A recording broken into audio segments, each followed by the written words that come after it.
మత్తయి రాసిన సువార్త 26వ అధ్యాయం. 26వ అధ్యాయంలో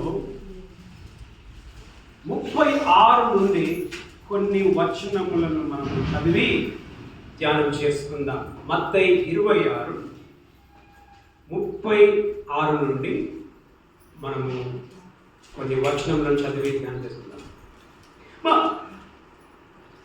చదవండి మా 36వ వచనం.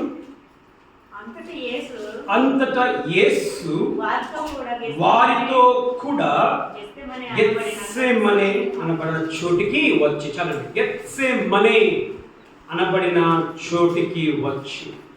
వాక్య అంశం గెత్సేమనే ఒత్తిడిపై విజయం. వాక్యాంశం ఏంటమ్మా? గెత్సేమనే ఒత్తిడిపై విజయం. Victory over Gethsemane pressing. Pressing అంటే ఒత్తబడడం. అనేక సందర్భాలలో ఒత్తబడడం అంటే మనకేందో తెలుసు. ఒత్తబడడం అంటే చెయ్యిని ఒత్తేది కాదు, చెయ్యిని నలిపేది కాదు. మన మనస్సు ఒత్తిడికి లోనవుతుంది. అమ్మ, ఎంతమందికి మనస్సు ఒత్తిడికి లోనవుతుందమ్మా? ఎప్పుడైనా మీరు ఒత్తిడి లోనయ్యారా? మనసు ఒత్తిడికి అది ఇంకా కాలేదా? ఇప్పుడే స్టార్ట్ అయింది ఒత్తిడి. స్టార్ట్ అయినట్టు ఇప్పుడే ఒత్తిడి స్టార్ట్ చేసిండు. వాక్యం శూరురా. ఒత్తిడి మనకు అనేక సందర్భాలలో మనస్సు ఒత్తిడికి లోనవుతుంది. మనకి భయాలు కలుగుతాయి ఒత్తిడి వచ్చినప్పుడు. చెమట వస్తుంది ఒత్తిడి వచ్చినప్పుడు. ఒత్తిడి వచ్చినప్పుడు దుఃఖము ఆపుకోలేం మనం. భయం. యేసు కాబట్టి ఇక్కడ మనం చూస్తున్నాము గెత్సేమనే. ఈ చోటు ఏమి ప్రదేశం అని అంటే, ఈరోజు ఇది గురువారం రాత్రిన జరిగిన సంఘటన. యేసు ప్రభువు కూడా శిష్యులను వెంట పెట్టుకొని ఆ గెత్సేమనకు వెళ్ళాడు. ఆ గెత్సేమనెలో ఆయన తరచుగా పోయేవాడు. ఆయన శిష్యులను వెంట పెట్టుకొని యోహాను 18:2 మనం చూస్తాం. ఆయన తరచుగా పోయేవాడు ఆ చోటికి. ఆ గెత్సేమనలో యేసు ప్రభుకి ఆ రోజు రాత్రి జరిగిన సంఘటన చాలా భయంకరమైన ఒత్తిడిలో యేసు ప్రభు ఆ రాత్రి గెత్సేమనలో పోయినట్టుగా మనం చూస్తాం. గెత్సేమనే అంటే అర్థం ఏమిటి అని అంటే ఆయిల్ ప్రెస్, నూనె పిండుట అనే అర్థం. Oil press. నూనె ఏ విధంగా వస్తుంది? మా నూనె ఏంటిది? మా శనక్కాయలు కదా, పల్లి గింజలు లేకపోతే కొబ్బరిని తీసుకొని డైరెక్ట్గా తల పెట్టుకుంటారా? కొబ్బరి నీకు నూనెలాగా మారాలి అని అంటే ఆ కొబ్బరి మిషన్లోనికి వెళ్ళి రెండిటి కింద రాపిడి కలిగి అప్పుడు దాంట్లో ఏమొస్తుందా? నూనె వస్తుంది. ఈ గెత్సేమనెలో యేసు ప్రభు నలిగిపోయాడు. ఈ గెత్సేమనలో జరిగింది ఏంటంటే 39వ వచనంలో మనం చూస్తే ఏ విధంగా నలిగిపోయాడు యేసు ప్రభు అంటే, కొంత దూరము వెళ్ళి సాగిలపడి, నా తండ్రి సాధ్యమైతే ఈ గిన్నె నా యొద్ద నుండి తొలగిపోనిమ్ము. చూడండి, నా యొద్ద నుండి తొలగిపోనిమ్ము అంటున్నాడు. ఆయనను నా ఇష్ట ప్రకారము కాదు, నీ చిత్త ప్రకారమే జరిగించనిమ్ము. నా ఇష్టము నీ ఇష్టము. గమనించండి, ఎప్పుడు నీకు ఒత్తిడి ఉండదు అని అంటే సింగిల్ వేలో నువ్వు వెళ్ళినప్పుడు, నీకు ఎదురుగా ఏమి రానప్పుడు నీకు ఒత్తిడి ఉండదు. ఒత్తిడి ఎప్పుడు ఉంటుందంటే నీ ఆలోచన ఒకవైపు పోతుంది, ఇంకో ఆలోచన దానికి ఎదురుగా వస్తుంది. రెండు కలుస్తాయి. ఏమని కలుస్తాయి? నేను గెలవాలి, నా ఇష్టము జరగాలి, లేదు నా ఇష్టము జరగాలి. ఈ రెండింటి మధ్య ఏమి చేయాలో నీకు అర్థం కాదు. అప్పుడు మనం ఏమైందమ్మా? రాపిడికి లోనవుతాం, నలిగిపోతాం. ఏమంటాం? చాలా మనం ఏమంటాం? నా మనసు బాగలేదు అంటాం కదా. నా మనసు ఏం బాగలేదు. యేసు ప్రభుకి మనసు బాగోలేకుండా పోయింది. యేసు ప్రభు ఒత్తిడికి లోనయ్యాడు ఈ గెత్సేమనే తోటలో ఆ రోజు రాత్రి. ఇక్కడ కూర్చున్న నీవు ఒత్తిడితో కూర్చున్నావేమో. యేసు ప్రభు కూడా ఒత్తిడి గుండా పోయాడు గెత్సేమనే తోట. అయితే యేసు ప్రభు ఒత్తిడి గుండా పోయాడు. 3 విషయాలు ఇక్కడ చూసుకుంటాం. గెత్సేమనే ఒత్తిడి, ఓకేమా, గెత్సేమనేలో ఒత్తిడిని మనం చూస్తాం. రెండవది గెత్సేమనేలో పోరాటాన్ని మనం చూస్తాం. మూడవది గెత్సేమనేలో శక్తిని మనం చూస్తాం. నాలుగవది గెత్సేమనేలో విజయాన్ని మనం చూస్తాం. ఎన్ని చూస్తామా? మొదటి ఏంటిది? గెత్సేమనేలో ఒత్తిడి. రెండవది గెత్సేమనేలో పోరాటం. మూడవది గెత్సేమనేలో శక్తి. నాలుగవది గెత్సేమనేలో విజయం. నీకు విజయం కావాలి అని అంటే, నీ ఒత్తిడిలో నీకు విజయం కావాలంటే ఏం చేయాలన్నా? ఏం చేయాలా? ఇప్పుడే నువ్వు ఒత్తిడికి లోను కావాలి. చివరి వరకు ఏం చేయండి? మీ మైండ్ని అలర్ట్గా పెట్టుకోండి. ఇప్పుడే ఒత్తిడిలోనైతే ఇంకా పోయిన కూడా ఒత్తిడే. యేసు ప్రభు ఒత్తిడి గుండా పోయాడు. యేసు ప్రభు పోరాడాడు. యేసు ప్రభు శక్తిని పొందాడు. యేసు ప్రభు విజయమును సాధించాడు. మొదటిగా గెత్సేమనే ఒత్తిడి. ఏ విధంగా ఒత్తిడిలోని పోయాడు యేసు ప్రభు? చదవండి 37వ వచనం, 38. పేతురును జెబెదయి ఇద్దరు కుమారులు ఎవరంటే యాకోబు, యోహాను. జెబెదయి కుమారులు పేతురును యోహాను ఇద్దరు కుమారులు వెంట పెట్టుకొని పోయి దుఃఖపడుటకును చింతాక్రాంతుడగుటకును మొదలు పెట్టెను. అప్పుడు యేసు మరణమనంతగా నా ప్రాణము బహు దుఃఖంలో మునిగినది. మొదటిదిగా గెత్సేమనే ఒత్తిడిలో యేసు ప్రభు వెళుతున్నాడు. గెత్సేమనే ఒత్తిడిలో మొదటిదిగా మనం చూస్తున్నాం ఏంటంటే దుఃఖపడుటకును. ఏంటిదమ్మా? దుఃఖం. గెత్సేమనే ఒత్తిడి.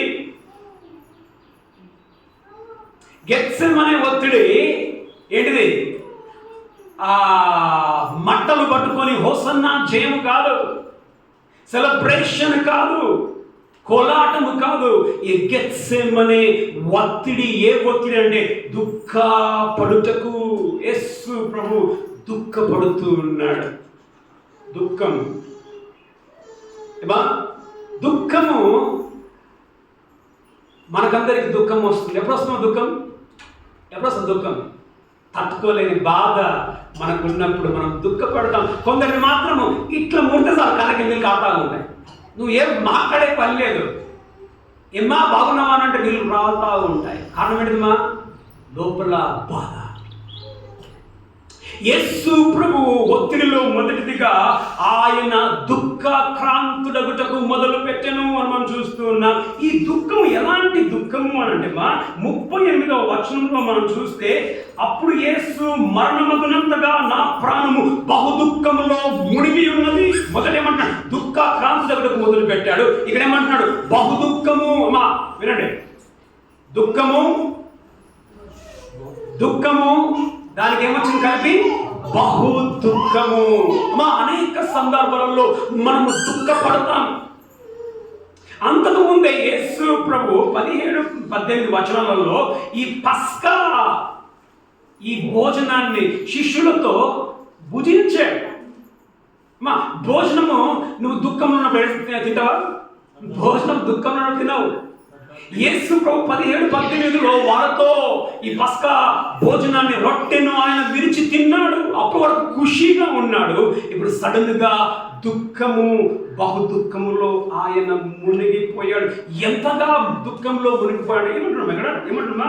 అప్పుడు యేసు మరణమగునంతగా నా ప్రాణం బహు దుఃఖంలో మునిగిపోయాడు. ఎలాంటి దుఃఖంలో మునిగిపోయాడు? మరణమగునంతగా. అర్థమేంటిది? ఎందుకురా ఈ బతుకు?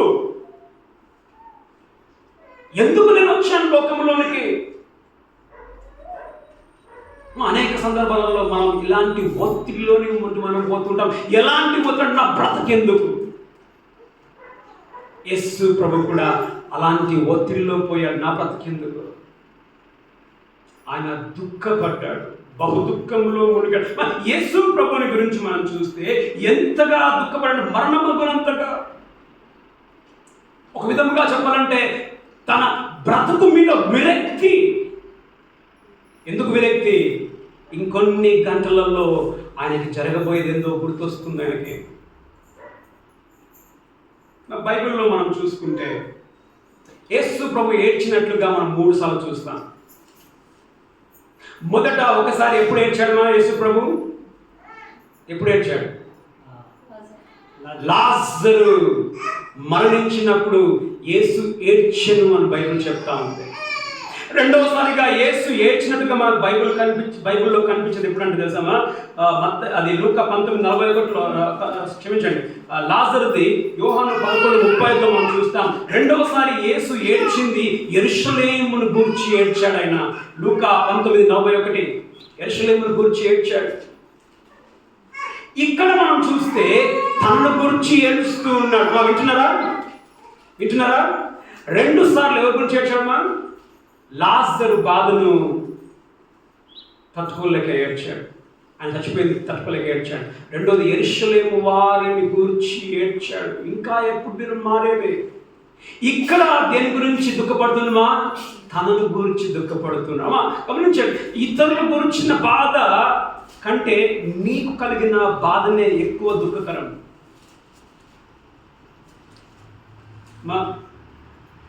యేసు ప్రభువు బహు దుఃఖంలో మునిగిపోయినట్టుగా మనం చూస్తూ ఉన్నాం. ఎంతగా దుఃఖంలో మునిగిపోయాడనంటే బైబిల్లో మనం చూస్తే హెబ్రీ 5:7 చదవండి. ఏ విధముగా ఆయన దుఃఖ క్రాంతుడుగా అయ్యాడు.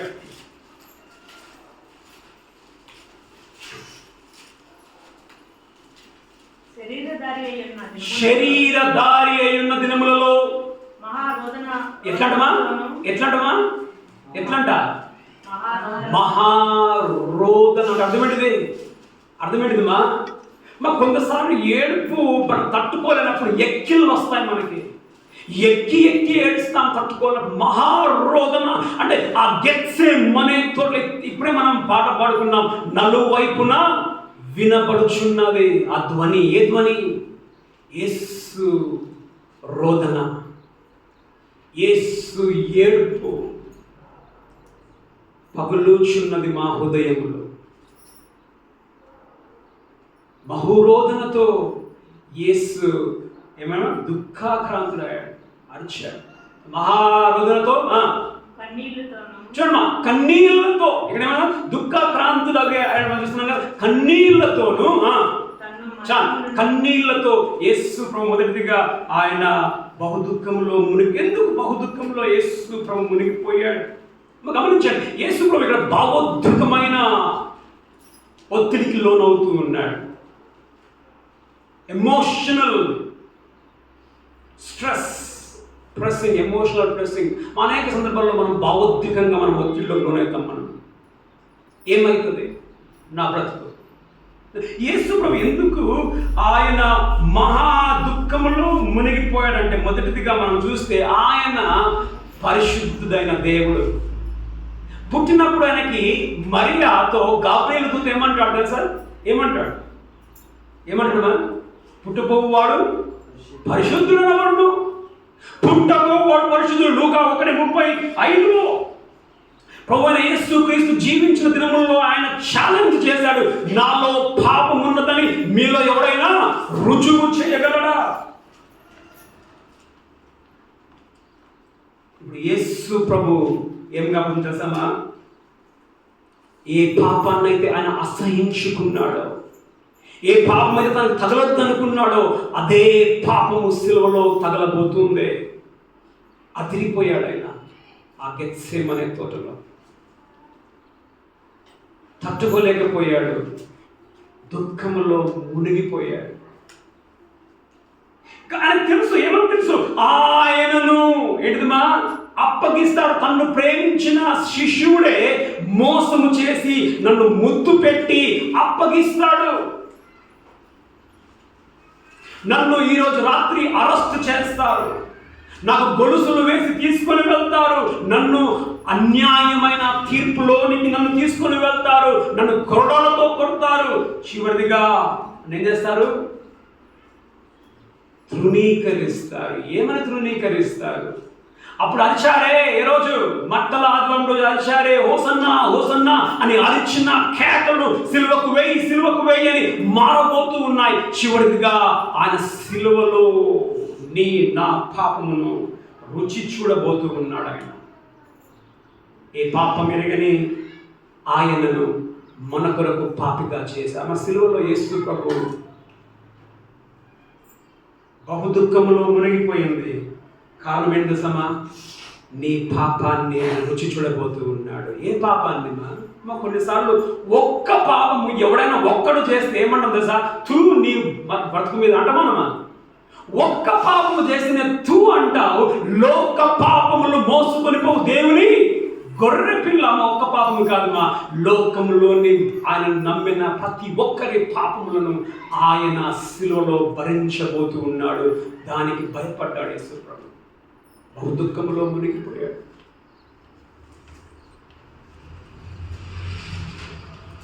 మొదటిదిగా దేనికి దుఃఖక్రాంతుడమా?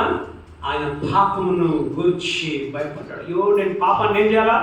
ఇప్పుడు పిల్లలకి బ్లడ్ టెస్ట్ చేయాలంటే ఏం చేస్తారు? సూది ఇవ్వాలంటే ఏం చేస్తారు? అమ్మ ఏయమ్మ ఏయమ్మంటారా? వాడు పోకముందే వాడు ఎడుతాడు. ఎడతాడు ఎవడా? యేసు ప్రభు మన కొరకు దుఃఖంలో మొదటిదిగా ఆయన పాపిగా కాబోతా ఉన్నాడు. నా పాపాన్ని నీకు బదులుగా ఆయన పాపాన్ని ఆయన మోసుకు.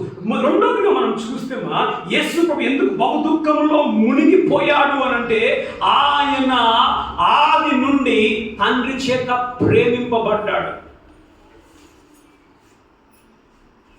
చదవండి మా యోహాను సువార్త 17:11 చదవండి. యోహాను సువార్త 17:11. లోకంలో ఉన్నాను గాని మీరు లోకంలో ఉన్నారు. ఓకే, నేను మీ యొద్దకు వచ్చుచున్నాను. ఓకే, పరిశుద్ధుడైన తండ్రి మనము ఏకమై ఉన్నాము. మనము ఏకమన్నంటే ఏంటిదమ్మా? ఎప్పుడు కూడా ప్రభువైన యేసుక్రీస్తు తండ్రితో విడిపోలేదు. ఎప్పుడు ఏకముగానే ఉన్నాడు. మొదటిదిగా ఈ ఏకముగా ఉన్నవాడు సిలువలో ఏం కాబోతుంది తెలుసా? తండ్రి చేత ఆ క్షణాన విడవబడబోతూ ఉన్నాడు. తట్టుకోలేకపోయాడు. గమనించమ్మా, ప్రేమించిన వారు నిన్ను వదిలిపెడితే తట్టుకోగలిగేద్దామా? నీకు తట్టుకోగలిగేద్దా? నీ భర్తే కానీ, నీ భార్య కానీ, నీ పిల్లలే కానీ, నీ బంధువులే కానీ నిన్ను దూరం చేసుకుంటే మనం తట్టుకోలేము. ఆయన ఎందుకు దుఃఖంలో మునిగిపోయాడంటే, తన్ను ప్రేమించిన తండ్రి, తనతో మొదటి నుంచి ఉన్న తండ్రి ఆ టైంలో ఆయనను అనాథగా వదిలిపెట్టబోతూ ఉన్నాడు. తట్టుకోలేకపోయాడు ఆ బాధని. తర్వాత అదే 17:24 చివరి వచనం చదవండి. యోహాను 17:24 చివరి వచనం. జగత్ పునాది వేయబడక మునుపే, యోహాను 17:24 చివరి. జగత్ పునాది వేయబడక మునుపే, ఓకే, నీవు నన్ను ప్రేమించి గమనించమ్మా, ప్రేమించబడ్డాడు. ఎవరి ద్వారా ప్రేమించబడ్డాడు? తండ్రి ద్వారా ప్రేమింపబడ్డాడు. ఎప్పటి నుండి? మొదటి నుండి ప్రేమింపబడ్డాడు. ఈ ప్రేమ శిలువలో ఏం కాబోతుంది? ద్వేషముగా మారబోతుంది. నిన్ను ప్రేమించిన వాడు ఒకేసారి నిన్ను ద్వేషిస్తే, యేసు ప్రభు నీ కొరకు నా కొరకు తన్ను ప్రేమించిన తండ్రి యొక్క ద్వేషాన్ని ఆయన రుచి చూడబోతూ ఉన్నాడు. శిలువలో తట్టుకోలేకపోయాడు. బహు దుఃఖంలో మునిగి ఉన్నది. మనం చూస్తున్నాం. మొదటిదిగా గెత్సేమనే యొక్క ఒత్తిడిలో ఏంటిదిమా? యేసు ప్రభు దుఃఖంలో మునిగిపోయాడు. కారణం ఏంటిదిమా? కారణం ఏంటిది? ఆయన పాపిగా కాబోతూ ఉన్నాడు. మొదటిదిగా. రెండోది ఏంటిదిమా? రెండోది తండ్రి చేత విడవబడబోతూ ఉన్నాడు. దుఃఖంలో మునిగిపోయి ఇక్కడ కూర్చున్న నీవు దుఃఖంలో మునిగిపోయావేమో, ఒత్తిడితో కూర్చున్నావేమో. గమనించాలి, నీవు నమ్మిన నీ దేవుడు కూడా ఒత్తిడి గుండా పోయాడు. ఎలాంటి ఒత్తిడిమా?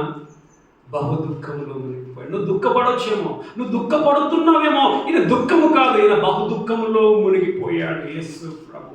మొదటిగా రెండోదిగా మనం చూస్తే గెత్సెమనేలో ఎలాంటి ఒత్తిడిలోనికి పోయాడు అని అంటే 13:37 వచనంలో 26:37లో మనం చూస్తే ఏమనుంది? దుఃఖపడుటకును చింతాక్రాంతి దగ్గుటకును మొదలు పెట్టెను. చింతాక్రాంతుడు. ఎందుకు చింతాక్రాంతుడు అవుతున్నాడు యేసు ప్రభు ఇక్కడ? ఎందుకు చింత? అంత సాఫ్గా ఉంటే చింత ఉంటుందా? సాఫ్గా లేనప్పుడే చింత. అయ్యో ఏమవుతుందో. ఇక్కడ యేసు ప్రభువు అనేక సందర్భాలలో మనకు కూడా ఏంటమ్మా ఏమంటాం? అన్నా నాకు నెమ్మది లేదన్నా. నెమ్మది లేకపోతే ఏమవుతుంది? బీపీ పెరుగుతుంది, చెమటలు వస్తాయి. యేసు ప్రభు ఇక్కడ నెమ్మది చింతాక్రాంతుడు అయినట్టుగా మనం గెత్సెమనే అనుభవంలో మనం చూస్తున్నాం. 39:34 చదవండి. కొంత దూరం వెళ్ళి సాగిలపడి, నా తండ్రి సాధ్యమైతే ఈ గిన్నె నాది నుండి తొలగిపోమును. ఎలాంటి ఒత్తిడి? రెండు ఒత్తిడిలు కూడా పోతున్నాడు యేసు ప్రభు. ఒకటి ఏంటంటే మెంటల్ ఒత్తిడి, మానసిక ఒత్తిడి. రెండవది ఆత్మీయమైన ఒత్తిడి. మానసికమైన ఒత్తిడి ఏంటిదిమా? సిలువకు వెళ్ళొద్దు. ఆత్మీయమైన ఒత్తిడి ఏంటిది? నేను తండ్రితో దూరం అయిపోతా. గమనిస్తే మనం బైబిల్లో యేసు ప్రభువు ని గురించి ఆయన పుట్టక మునిపే ఆయనకి ఏమని పేరు పెట్టబడుతుందట? సమాధానకర్త. అంతేనా? యెషయా 9:6 ఆయన సమాధానకర్త. ఫిలిప్పీ 4:9 సమాధాన ప్రభువు ఆయన పేరు. యోహాను సువార్త 14:27లో యేసు అంటాడు, నా సమాధానము మీకు ఇచ్చి వెళ్ళుచున్నాను, లోకం ఇచ్చినట్టుగా నా సమాధానమే ఆయన. సమాధానకర్త అయిన ప్రభువు గెత్సేమనే తోటలో సమాధానము లేకుండా పోతూ ఉన్నాడు. ఆయన ఒత్తిడికి లోనయ్యాడు.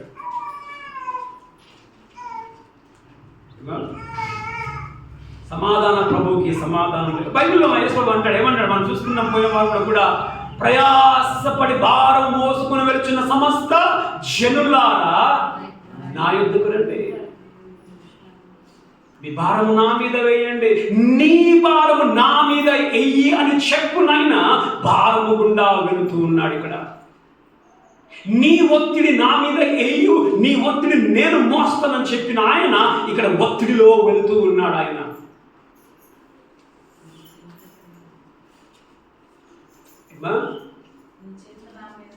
నీ చింత నా మీద వేయమన్నాడు. ఈయన చింతిస్తూ ఉన్నాడు. ఇక్కడ ఎందుకు ఆయనకు చింత లేకుండా పోయింది? ఎందుకు ఆయన చింతాక్రాంతులను మొదలు పెట్టాడు? ఎందుకు తెలుసామా? నీకు నాకు తండ్రితో ఏం లేదుమా? సమాధానము లేదు. నిన్ను నన్ను తండ్రితో సమాధాన పరచడానికై ఆయన సమాధానము లేకుండా గెత్సెమనే ఒత్తిడిలో ఆయన పోయాడు సమాధాన పరచడానికి. యెషయా 53:5 చూడండి. యెషయా 53:5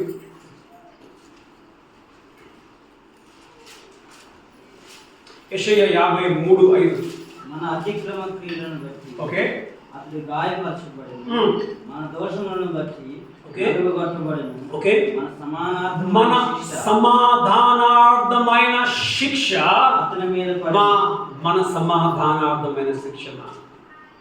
నిన్ను నన్ను తండ్రితో సమాధాన పరచడానికి యేసు ప్రభు సమాధానాన్ని లేకుండా పోయాడు గెత్సెమనేలో. ఇక్కడ కూర్చున్న నీవు నెమ్మది లేకుండా కూర్చున్నావేమో, సమాధానం లేకుండా కూర్చున్నావేమో, ఒత్తిడి గుండా నువ్వు వెళ్తున్నావేమో. గమనించుమా, నీవు నమ్మిన నీ ప్రభువుకి కూడా తెలుసు ఒత్తిడి అంటే ఏందో.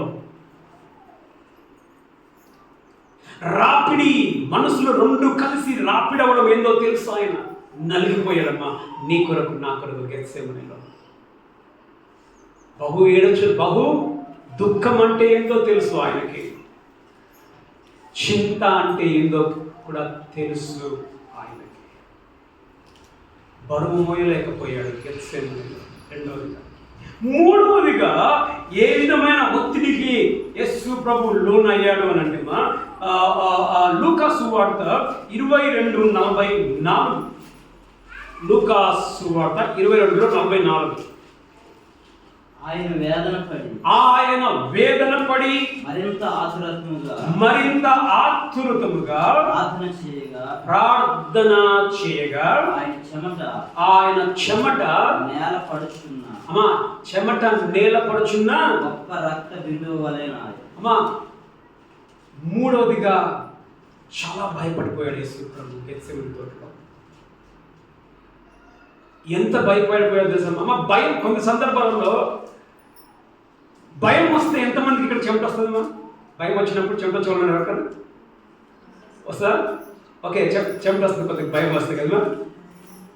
మనము భయపడితే చెమట వస్తుంది, కానీ మెడికల్ టర్మ్లో దీన్ని సంథింగ్ హెమర్టీ సంథింగ్ ఏమో అంటారు. ఇది మెడికల్ టర్మ్లో ఇది చాలా అరుదుగా జరిగేదండి. చెమట రక్తం అయ్యేది చాలా అరుదుగా. ఎందుకంటే తట్టుకోలేని ఒత్తిడి భయం వచ్చినప్పుడు, ఈ తట్టుకోలేని భయం వచ్చినప్పుడు చెమట రక్తములా, అంటే చెమట రక్తం అని అంటే రక్తం కారిపోయిందని కాదు, దారాలాగా యేసు ప్రభు గెత్సేమనీలో ఆయనకి మనకు వస్తుంది కదా చెమట పొరల నుంచి, అట్లా ఆయనకి రక్తము పొరల నుంచి వచ్చింది చెమట వల్లే. అంతగా యేసు ప్రభు గెత్సేమనీలో ఒత్తిడికి లోనయ్యాడు, అంతగా భయపడ్డాడు. కారణం ఏం తెలుసమ్మా? బైబిల్లో మనం చూస్తాం. గలతీ 3:14 చదవండి. గలతీ 3:14.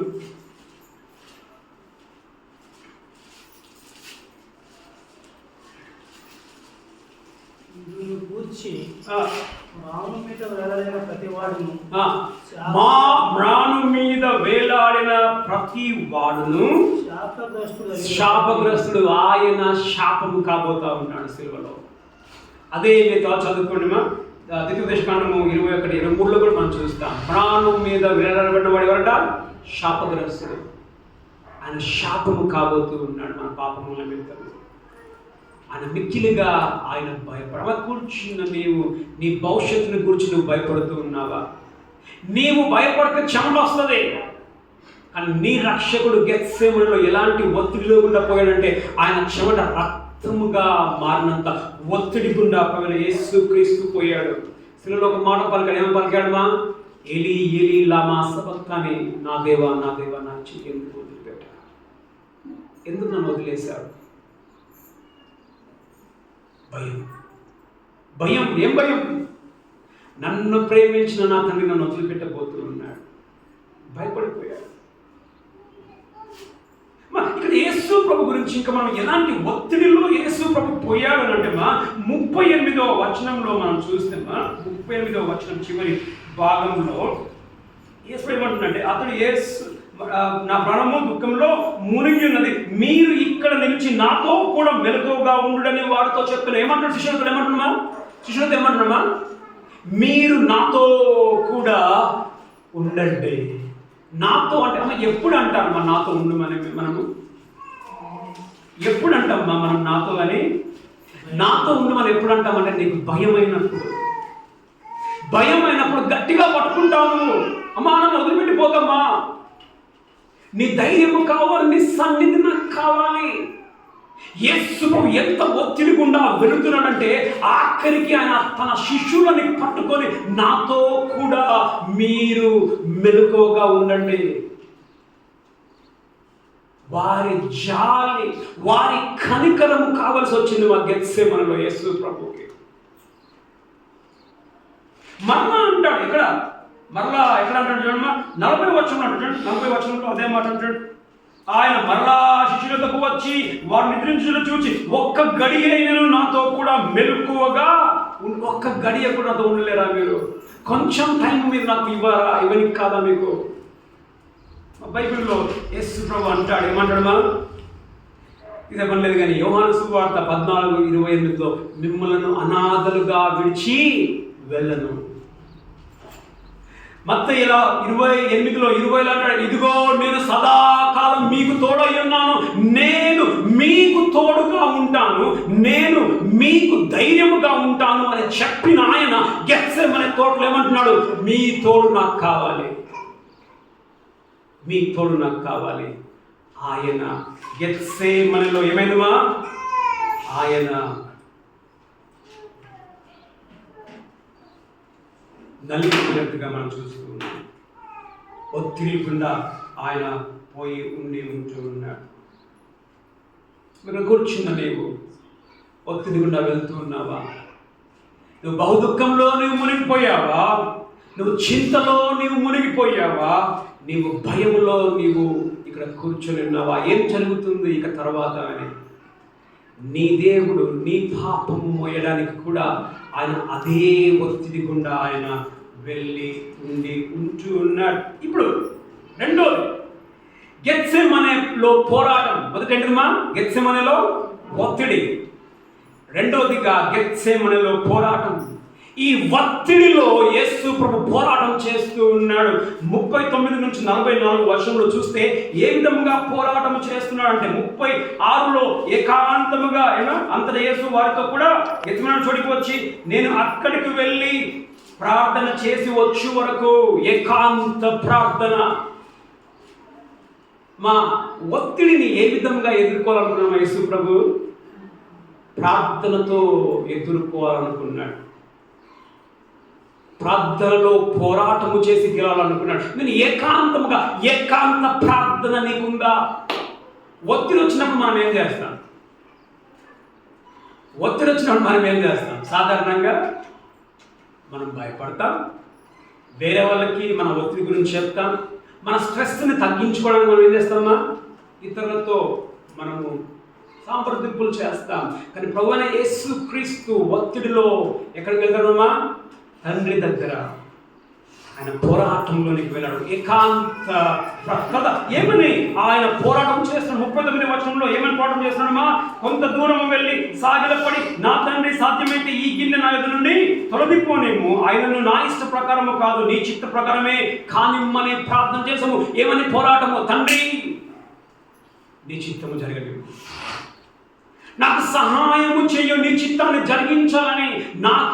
నీ చిత్తము జరిగించాలని నాకు భయం అవుతుంది. నీ చిత్తాన్ని జరిగించాలని నాకు ఏడుపు వస్తుంది, దుఃఖం అవుతుంది. నీ చిత్తాన్ని జరిగించాలని నాకు చింత అవుతుంది. అయినను నీ చిత్తము జరగాలి, నాకేం చెయ్యు? శక్తిని దయచేయు. పోరాటం. నీ దుఃఖములలో, నీ చింతలో, నీ భయములో నువ్వు దేవుని దగ్గర నువ్వు పోరాటము చేస్తూ ఉన్నావా?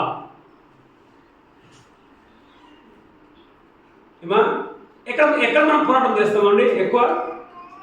ఎక్కడ పోరాటం చేస్తాం మనం? దేవుని దగ్గర పోరాటం చేయం. ఆ క్యారెట్ కలుగుతారు కదా, ఆ క్యారెట్ కడిగే దగ్గర పోయి పోరాటం చేస్తాం. మా దగ్గర మంచిగా నీ తోటలలో, నీ పొలాలలో నువ్వు పోరాటం చేస్తావు. నువ్వు తండ్రి దగ్గర పోరాటం చేస్తూ ఉన్నాడు. నీ చిత్తము జరగనిమ్ము. 42వ వచనంలో మనం చూస్తాం. మరలా రెండవ మారు వెళ్ళి నా తండ్రి నేను దీన్ని తాగితేనే కానీ ఇది నా యొద్ద నుండి తొలగిపోవుట సాధ్యం కానిలా నీ చిత్తమే సిద్ధించునుగాక. పోరాటం. మరలా 44వ వచనంలో ఆయన వారిని మరలా విడిచి వెళ్ళి ఆ మాటలే చెప్పుచు 3వ మారి ప్రార్థన చేసెను. గెత్సేమనే పోరాటమ్మా. నీవు ఈ గెత్సేమనే ఒత్తిడి గుండా వెళ్ళినప్పుడు నీవు ఏ విధముగా నువ్వు స్పందిస్తూ ఉన్నావు? నువ్వు పోరాటం చేస్తూ ఉన్నావా దేవుని దగ్గర? చదవమ్మా ఆదికాండము 32:24.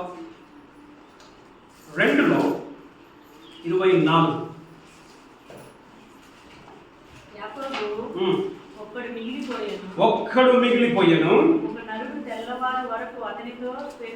పెనుగులాడాడు. గమనించండి, యాకోబు పెనుగులాడాడు దేవుని దగ్గర.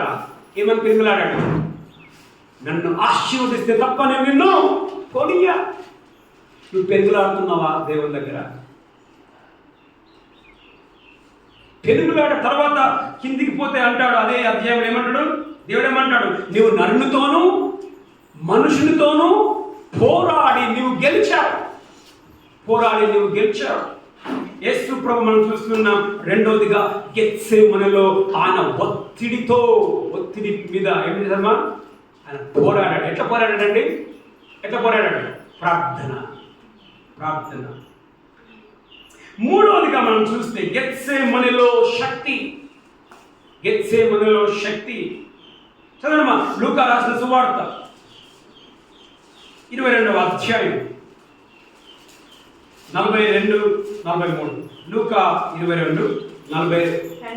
తండ్రి ఈ గిన్నె నా యొద్ద నుండి తొలగించుటకు ఓకే నీ చిత్తమైతే తొలగించుము. ఓకే అయినను నా ఇష్టం కాదు, ఓకే నీ చిత్తమే సిద్ధించును గాక అని ప్రార్థించెను. ఓకే అప్పుడు పరలోకము నుండి దూత ఆయనకు కనబడి ఆయనకు కనబడి ఆయనను బలపరిచెను. అమ్మా గమనించండి, మా ఎక్కడ మా బలపరిచింది దూత? ఎక్కడ బలపరిచాడు? మా శిలువ పైన బలపరిచాడా? గెత్సేమనే తోటలో బలపరిచాడు. అమ్మా, నీ ఒత్తిడిలో, నీ బహు దుఃఖములో, నీ భయములో నీకు ఏం దొరుకుతుందమ్మా? బలము దొరుకుతుంది. ఎక్కడ దొరుకుతుందమ్మా? ఎక్కడ దొరుకుతుంది?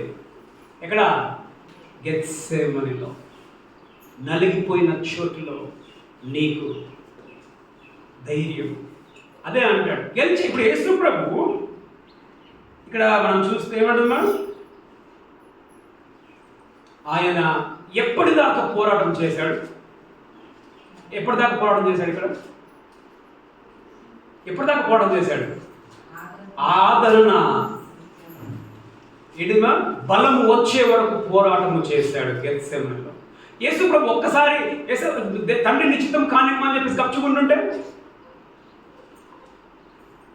ఆయన ఎప్పటిదాకా పోరాటం చేశాడంటే ధైర్యము దిగి వచ్చే వరకు కూడా పోరాటము. నువ్వు అలసిపోతున్నావా నీ ప్రార్థనలో, నీ పోరాటంలో నువ్వు పోరాటంలో అలసిపోతే ఓడిపోయేది నీవే. నీ పోరాటంలో పట్టుదల కలిగి ఉండు. అయ్యా నీ చిత్తము జరిగించు, అయ్యా నా దుఃఖము, అయ్యా నా చింత, అయ్యా నా భయము. దేవుని దగ్గర నువ్వు పోరాడు. నువ్వు దేవుని దగ్గర నువ్వు పోరాడితే దేవుని దగ్గర నీకు ఏమొస్తుందమ్మా? ధైర్యం. ఆయనను ఏం చేశాను? ధైర్యపరచను కదా, ఆయనను ధైర్యపరచను. చివరిదిగా గెత్సేమనీలో విజయం. చివరిది ఏంటిదిమా? గెత్సేమనీలో విజయం. 40 చదవండి. 45 దాంట్లో. అప్పుడు ఆయన తన శిష్యుల యొద్దకు వచ్చి ఇక నిద్రపోయి అలసట తీర్చుకొని, ఇదిగో ఆ గడియ వచ్చి ఉన్నది. మనుష్య కుమారుడు పాపుల చేతికి అప్పగింపబడుచున్నాడు. అమ్మా, ఏ టైం వచ్చిందిమా? ఏ టైం రావద్దని నేను బహు దుఃఖంలో నేను మునిగిపోయాను, ఏ టైం రావద్దని నేను చింతపడ్డాను, ఏ టైం రావద్దని నేను భయపడ్డాను, ఆ టైం వచ్చింది. నేను ఇక ఆ టైంలో నేను వెళ్ళిపోతున్నా. నేను పారిపోను. నేను ఆ టైంలోనికి నేను వెళ్ళిపోతున్నా. యేసు ప్రభు విజయం వచ్చిందా? ఓడిపోయాడు యేసు ప్రభు. ఆయన గెలిచాడు. ఏ విధంగా గెలిచాడండి? శక్తిని పొందుకున్నాడు. ఆ శక్తిని పొందుకున్న తర్వాత ఆయన గెలుస్తూ, నీవు గెలవాలి అని అంటే నీ పోరాటము చెయ్యాలి. తర్వాత 50 యేసు చెలికాడ నీవు చేయవచ్చునని చేయమని అతనితో చెప్పగా, ఇప్పుడు యేసు ప్రభుని ఎవరమ్మా యూదేశ్వరిని ముద్దు పెట్టుకోవడానికి వచ్చాడు. యేసు ప్రభు తెలుసు ఈయన ముద్దు పెడతాడు, నన్ను అప్పగిస్తానని చెప్పేసి. యేసు ప్రభు మనము చాలాసార్లు మనం భయపడతాం కదా. ఎట్లా భయపడతామంటే, ఎవరైనా పట్టుకునికి వచ్చినా అనుకో, 10 మంది ఉన్నాం అక్కడ, మనం 10 మంది ఉంటే పోలీసు అడుగుతాడు ఎవడరా గుర్తుపడని చెప్పేసి. ఏం చేస్తాం మనం? ఎవడరా గుర్తుపడండి ఏం చేస్తాం మనం? ఆ గుంపులో మనం ఏం చేస్తాం? ఎరికెరికలు దాక్కుంటాం కదా, ఎరికెరికలు దాక్కుంటాం, కింద కూర్చొని దాక్కుని పార్టిపేట్ చేస్తాం. యేసు ఏమంటున్నాడు అక్కడ? యేసు ఏమంటున్నాడు అక్కడ? నీవు చేయవచ్చు అంటే ఏంటిది? ఎదురుగా నిల్చొని ముద్దు పెట్టుకోనన్నా, నన్ను అప్పగించు. ఆయన నిలుచున్నాడు, ఎదురు నిల్చున్నాడు. దేనికి ఎదురు నిల్చున్నాడు? దేని గురించి అయితే బహుగా దుఃఖపడ్డాడో, దేని గురించి అయితే చింతాక్రాంతంలోకి మొదలుపెట్టాడో, దేని గురించి అయితే భయపడ్డాడో దానినే ఇప్పుడు ఏం చేస్తున్నాడు? ధైర్యంగా నిల్చొని, కమ్ రా, నేను సిద్ధం. ఇంకొకటి ఏ విధంగా ఆయన ఎదుర్కొన్నాడంటే, 57 చదవండి. 57. యేసును పట్టుకొని చెప్పుకొని వారు ఓకే ప్రధాన యాజకుడైన కయపా యొద్దకు ఆ. ఆయనను తీసుకొని పోగా ఓకే అక్కడ శాస్త్రులను పెద్దలను కూడి ఉంది. యేసు ప్రభు ఇప్పుడు ఎదుర్కొంటున్నాడు. ఎవరిని ఎదుర్కొంటున్నాడా? ఆయనను అన్యాయముగా న్యాయము తీర్చే పాలకులను కూడా ఎదుర్కొంటూ ఉన్నాడు. భయపడలా యేసు ప్రభు. 62వ వచనం. ప్రధాన యాజకుడు లేచి నీవు ఉత్తరమేమి చెప్పవా? నీవు ఉత్తరమేమి చెప్పవా? వీరు నీ మీద పలుకుచున్న సాక్ష్యం ఏమని అడగగా వీరు నీ మీద పలుకుచున్న సాక్ష్యం ఏమని అడగగా యేసు ఊరకుండెను. ఇక్కడ ఏమంటున్నా? యేసు ఊరక ఉండెను. ఇంగ్లీష్ లో జీసస్ హెల్డ్ హిస్ పీస్ అని ఉంది. యేసు ఊరక ఉండెను. అర్థమేంటిది? అర్థమైందా సార్? యేసు సంపూర్ణమైన నెమ్మదిలో ఉన్నాడు. అక్కడ ఎట్లున్నామా యేసు ప్రభు? ఊరికి ఉండనంటే ఏంటిది? యేసు మాట్లాడుతున్నాడా? అట్లా కాదు ఇట్లా కాదు నన్ను వదిలేమని పడుతున్నాడా? ఊరికి నాడు. అర్థమేంటమ్మా? ఫుల్ సమాధానం, నెమ్మది. గెత్సమన్లో ఏమైంది? గెత్సమన్లో ఏమైందమ్మా? నెమ్మది ఉందా? నెమ్మది లేదు. దుఃఖము, చింత, నలిగిపోయాడు. మైండ్ నలిగిపోయింది. ఇప్పుడేమైంది? నెమ్మది, సమాధానం. ఊరికనే ఉన్నాడమ్మా. నీకు నెమ్మది కావాలన్నా, నువ్వు నిల్చోవాలనుకుంటున్నావా? నీ పరిస్థితులలో నువ్వు ధైర్యంగా ఉండాలనుకుంటున్నావా? పోరాటం చేయి. గెత్సెమనీలో పోరాటం చేయి. ఇప్పుడు గెత్సెమనీ పై గెత్సెమనీలో విజయాన్ని సాధిస్తారు.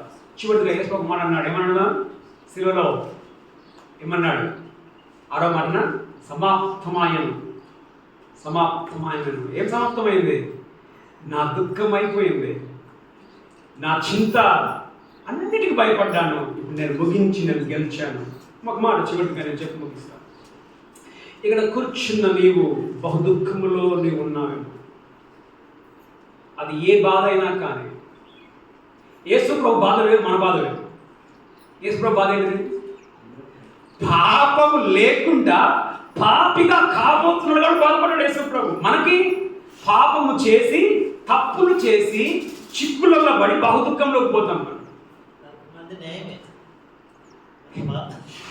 ఓకేమా?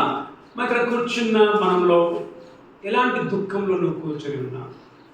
అది నీ బిడ్డల గురించి కావచ్చు, నీ బ్రతుకు గురించి కావచ్చు, దేని గురించి అయినా కావచ్చు.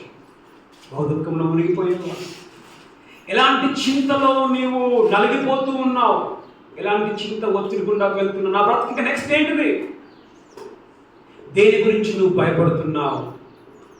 ఇక్కడ కూర్చొని గమనించిన మాట. యేసు ప్రభు ఏమన్నారు తెలుసా?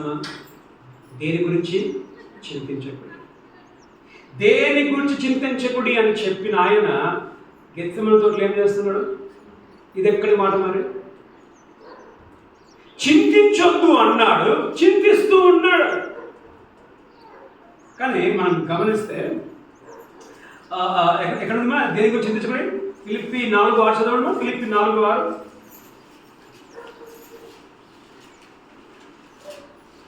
దేనిని గూర్చి చింతపడకుడి గాని. దేనిని గూర్చి చింతపడకుడి కాదు, దేని గురించి చింతపడకుడి అన్నాడు. చింతిస్తూ ఉన్నాడు. మనమేమంటాం? నీకే చింత ఉంది, మా చింత నువ్వెట్లా తీరుస్తావు? కానీ మనం గమనిస్తే మా యేసు ప్రభు దగ్గర ఉన్న మనం నేర్చుకోవాల్సింది ఏంటమ్మా? యేసు ప్రభు ఎప్పుడు చింతపడుతున్నాడు చూడండి. ఇక్కడ యేసు ప్రభు ఎప్పుడు చింతపడుతుందంట? ఎన్నో వచనంలో? 37వ వచనం. 26:37లో దుఃఖపడుటకును చింత క్రాంతి దగ్గుటకును మొదలు పెట్టెను అర్థం ఉంది. అక్కడేమన్నా మొదలు పెట్టెను. మొదలు పెట్టనంటే అంతకుముందు దుఃఖపడ్డా? అంతకుముందు చింతుందా? అంతకుముందు దుఃఖం లేదమ్మా. కొన్ని గంటల ముందే యేసు ప్రభు ఖుషిగా అందరితో ఏం చేశాడమ్మా?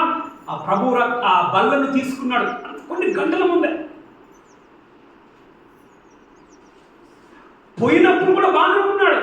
కానీ ఎప్పుడు తెలుసా? దుఃఖపడుటకు చింతక్రాంతులను మొదలుపెట్టాడు.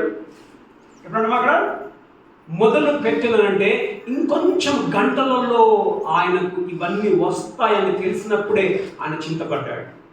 ఇంకొంచెం టైంలోనే మనం ఎట్లా దుఃఖపడతాం, మనం ఎట్లా చింతిస్తాం, మనం ఎట్లా భయపడతాం? ఇంకొంచెం టైంలోనేనా?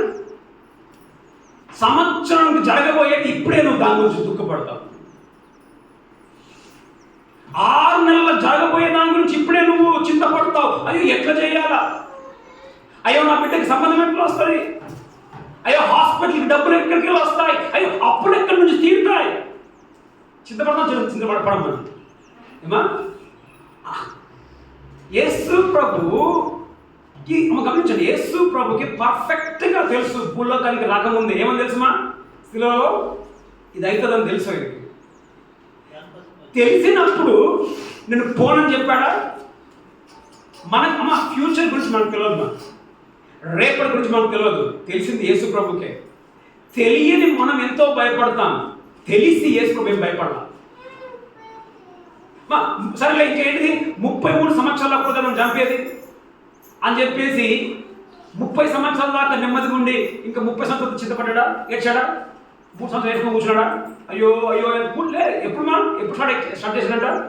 ఇంకొన్ని గంటలకు ముందే ఆయన దుఃఖపడుటకు, ఇంకొన్ని గంటలకు ముందే ఆయన చింతాక్రాంతుడు అగుటకు మొదలు పెట్టిన బైబిల్లో అంటాడు. ఏంటంటే మత్తయి రాసిన సువార్తలో అంటాడు, దేని గురించి చింతించుకున్నట్టాడు అక్కడ.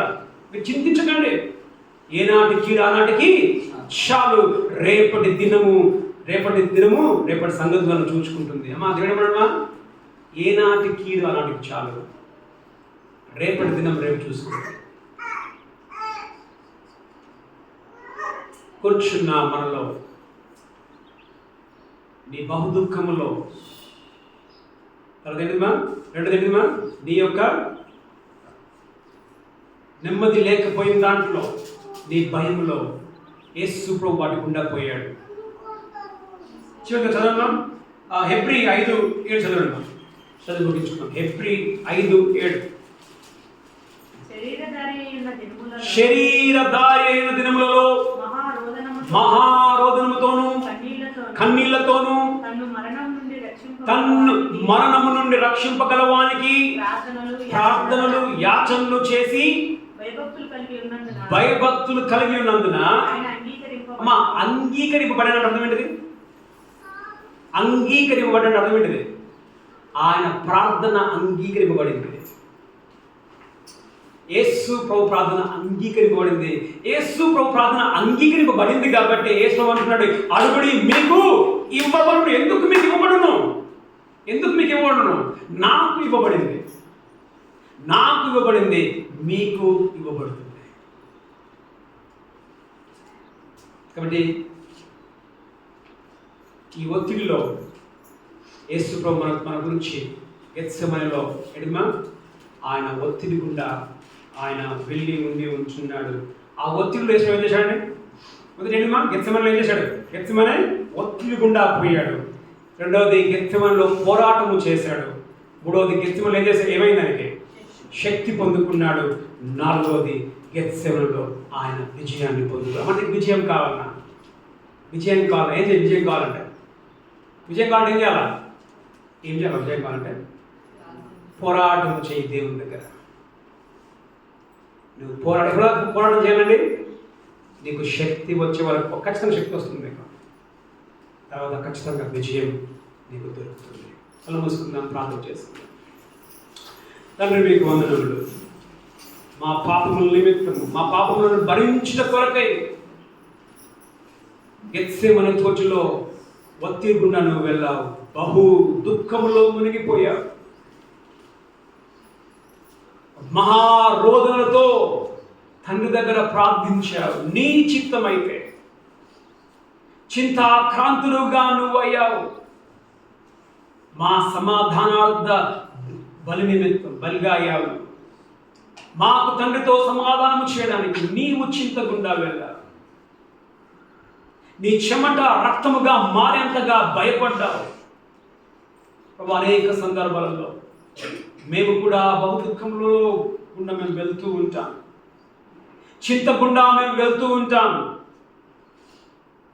భయము గుండా మేము వెళ్తూ ఉంటాం. మాకు నేర్పించావు. ఈ గెత్సెమనే ఒత్తిడిలో మేము చేస్తే మేము గెలుస్తాం. నువ్వు పోరాడావు తండ్రి దగ్గర. నువ్వు పోరాడి శక్తిని అందుకొని నువ్వు గెలిచావు. మేము కూడా పోరాడే వారముగా, శక్తి వచ్చే వరకు పోరాడే వారముగా, నీ వల్లే మేము గెలుచుటకు మా కృపను అనుగ్రహించి నడిపించుమని ప్రార్థిస్తూ ప్రభు యేసు క్రీస్తు నామములో ప్రార్థిస్తూ ఉన్నాం మా ప్రియ పరలోకపు తండ్రి.